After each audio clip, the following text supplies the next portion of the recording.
জ্বালানির মূল্য বৃদ্ধির প্রতিবাদে আফ্রিকার দেশ অ্যাঙ্গোলায় চলমান বিক্ষোভ সরকার পতন আন্দোলনের রূপ নিয়েছে। পুলিশ এবং বিক্ষোভকারীদের সংঘর্ষে এখন পর্যন্ত 22 জন নিহত এবং 197 জন আহত হয়েছেন।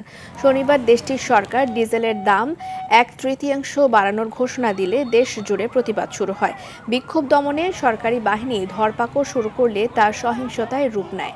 সরকারের পক্ষ থেকে জানানো হয়েছে, সহিংসতা জনমনে ব্যাপক নিরাপত্তাহীনতা তৈরি করায় সেনাবাহিনী পরিস্থিতি নিয়ন্ত্রণের চেষ্টা করছে। অ্যাঙ্গোলা আফ্রিকার আটলান্টিক উপকূলবর্তী একটি তেল সমৃদ্ধ দেশ, যেখানে স্বাধীনতার পর থেকে গত 50 বছর ধরে ক্ষমতায় রয়েছে People's Movement for the Liberation of Angola.